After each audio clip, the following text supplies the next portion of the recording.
یہ اس ادارے کا تیسرا مسابقہ حفظ قرآن ہے۔ حکم حضرات، سرپرست، ان سب کے تاثرات آپ نے سنے کہ گزشتہ 2 سالوں کے مقابلے میں امسال کا پروگرام زیادہ بہتر ہے۔ میں ان حضرات کے ان تاثرات سے حرف بحرف متفق ہوں۔ گزشتہ سالوں میں ایک خاص چیز کی طرف ہم نے توجہ دلائی تھی۔ سال کے آغاز پر ہماری مجلس مشاورت کی جو میٹنگ ہوتی ہے، کئی سالوں سے ایک بات ذکر کی جاتی تھی، امسال بھی ذکر کی، لیکن رزلٹ امسال بہرحال ضرور آیا ہے۔ وہ یہ کہ لہجے کے تعلق سے بار بار ہم گزارش کرتے تھے کہ طلبا کو اس کی مشق کرائی جائے، اس کے لیے جو بھی عملی شکل ہو اسے اختیار کی جائے۔ الحمدللہ اس بار جن بچوں نے شرکت کی ہے ان تمام نے بہترین لب و لہجے سے قرآن کریم کی تلاوت۔ اے بچہ، یہ گدگد فدگد مت کرو، میں مدرسے چلاتا ہوں 25 سال سے، سمجھے نہیں؟ میں پھینک کے ماروں گا یہاں سے۔ بالکل خاموشی کے ساتھ میری بات سننا، ایسا محسوس ہو کوئی بیٹھا ہی نہیں یہاں پر۔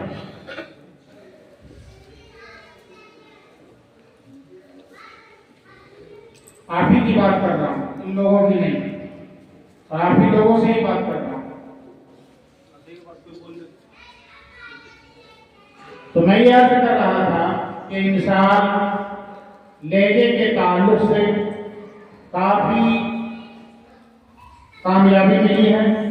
آپ حضرات نے اس لب و لہجے سے قرآن کریم کی تلاوت کی ہے، وہ خوش آئند ہے، خوش کن ہے، لیکن یہ آخری منزل نہیں ہے، مزید محنت کی ضرورت ہے، اور اس لب و لہجے میں مزید نکھار کی ضرورت ہے۔ میں سمجھتا ہوں اس لب و لہجے کے پیچھے یقینی طور پر یہاں بیٹھی ہوئی قرآ کی ایک ٹیم کی محنت ہے۔ کسی ایک فرد واحد کی محنت کا نتیجہ یہ نہیں ہو سکتا۔ قرآ کی، اساتذہ کی ایک پوری ٹیم ہے، انہی کی محنتوں کا یہ ثمرہ اور یہ نتیجہ آج ہم اور آپ دیکھ رہے ہیں۔ یہ تو آپ کے پروگرام سے متعلق اصل تاثر تھا۔ باقی حفظ میں الحمدللہ پہلے کے مقابلے میں بہتری آئی ہے، زیادہ جرأت اور حوصلے کے ساتھ آپ نے پڑھا ہے، اور یقینی طور پر دن بدن اس میں نکھار آئے گا۔ 2-4 باتیں اور عرض کروں گا، کچھ انتظامیہ سے ہے، کچھ آپ حضرات سے۔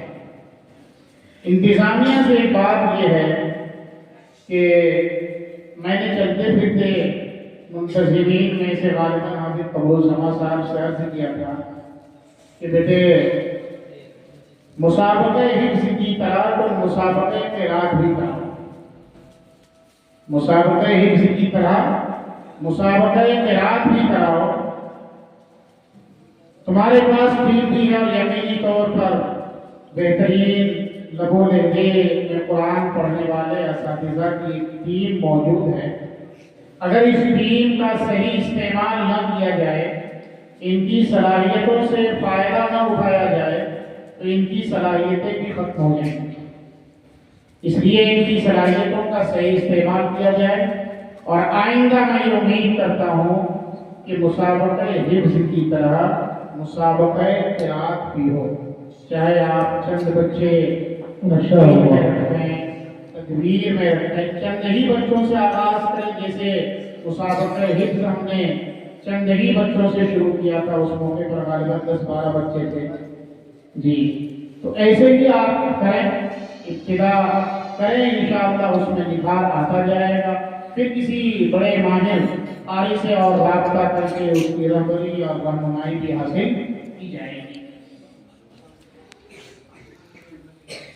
اور ایک دوسری بات انتظامیہ سے اور یہ بات میں نے میٹنگ میں بھی رکھی تھی، ممکن ہے اس پر عمل ہو رہا ہو، وہ یہ ہے کہ سالانہ جو نتائج ہیں حفظ کے، سالانہ جو حفظ ناظم تعلیمات سب دھیان سے سنیے گا، سالانہ جو حفظ کے نتائج ہیں اس نتائج کا آپ فیصد نکالیں درجہ کے حساب سے، نکالا گیا ہے جی ماشاء اللہ، اور اس فیصد کے حساب سے درجہ بندی کیجیے، اس فیصد کے حساب سے درجہ بندی کیجیے۔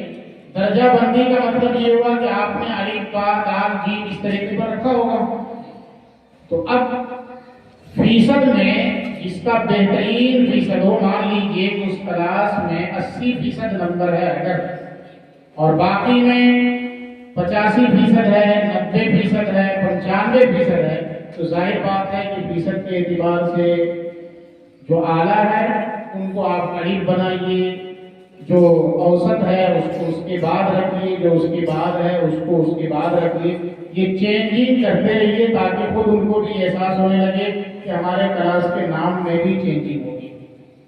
اور اتنا ہی نہیں بلکہ آپ اس پوزیشن کے حساب سے اساتذہ کو انعام بھی دیں۔ ابھی جو آپ نے انعام دیا میرے خیال سے سب کا انعام یکساں ہی رہا ہوگا، اور اس کا انعام آپ نے نہیں دیا ہے، نہیں دیا ہے تو آئندہ اس کا خیال رکھیں۔ اس کا فائدہ یہ ہوتا ہے کہ جیسے بچوں میں کمپٹیشن اور مقابلہ ہوتا ہے، ایسے ہی اساتذہ بھی محنت کرنے میں مقابلہ آرائی کریں گے، وہ بھی کمپٹیشن کریں گے، وہ دیکھیں گے کہ اگر ہماری کلاس کے نمبرات اچھے ہوئے، فیصد اچھا ہوا، تو ظاہر بات ہے کہ ہمیں انعام بھی دیا جائے گا اور کلاس کا نام بھی چینج ہو جائے گا۔ یہ سب ترکیبیں ہیں، تدبیریں ہیں تعلیم میں نکھار، بہتری اور سدھار لانے کی۔ یہ دو باتیں انتظامیہ سے متعلق تھیں۔ دو باتیں آپ سے بھی کہنی تھی، جس میں ایک بات ہمارے استاد محترم حضرت مولانا عارف حسین صاحب قاسمی جو اس مدرسے کی بھی سرپرست ہیں اور آج کے اس پروگرام کی بھی سرپرستی فرما رہے تھے، اور ناظم صاحب نے بھی وہ بات آپ کے سامنے میں ذکر کر دی ہے، اسی پر عطف کرتے ہوئے تھوڑا اور واضح انداز میں یہ ذکر کر دوں۔ قرآن کریم کا معاملہ بڑا ہی نازک معاملہ ہے، دھیان سے سننا بچوں، آپ سے کہہ رہا ہوں، ان کی بات پوری ہو گئی۔ قرآن کریم کا معاملہ بڑا ہی نازک معاملہ ہے، حدیث شریف میں آتا ہے اشد تفلتا کالابل المعلقہ، حدیث کا ٹھیٹھی ترجمہ دیہاتی بھاشا میں یہ ہے کہ گائے بکری جو باندھ کر کے رکھتے ہیں کھوٹے میں، اور جب اس کو کھولتے ہیں تو کتنی تیزی سے وہ بھاگتی ہے، کبھی کبھی ہاتھ بھی چپا جاتا ہے کھولنے والا، تو اس سے کہیں زیادہ تیز رفتاری سے قرآن کریم پر اگر توجہ نہیں دی گئی، قرآن کریم پر محنت نہیں کی گئی، تو وہ آپ کے سینے سے نکل جائے۔ اس کا مطلب یہ ہوا کہ رسمی طور پر کل سے چھٹی کا اعلان، باضابطہ میں نہیں بول رہا ہوں، رسمی طور پر کل سے مدرسے کی چھٹی کا اعلان ہو رہا ہے، اور یہ بھی کہا کہ 10 شوال سے مدرسہ کھل جائے گا، بلکہ تعلیم اس کے 5 دنوں 10 دنوں کے بعد ہوگی۔ اس کا مطلب یہ ہوا کہ لگ بھگ 2 مہینے رسمی طور پر آپ کی چھٹی۔ ارے میری بات سمجھ میں آ رہی ہے؟ رسمی طور پہ کہا، باضابطہ نہیں۔ چھٹی 2 طرح کی ہوتی ہے، باضابطہ چھٹی کا مطلب یہ ہے کہ ہاتھ پر ہاتھ دھرے بیٹھے رہیے، اب پڑھنا اڑنا بھی نہیں، قرآن کو ہاتھ بھی نہیں لگانا ہے۔ رسمی طور کا مطلب یہ ہے کہ مدرسے میں باضابطہ جو آپ گھنٹوں کے حساب سے پڑھتے تھے، اوقات متعین تھے، اساتذہ آپ کی نگرانی کرتے تھے، صرف اسی کی چھٹی ہوئی ہے۔ یا ناظم تعلیمات صاحب آپ نے حکومت چھٹی کر دی، گھر جا کر کے قرآن کا گھر کیجیے گا، پڑھیے گا نہیں؟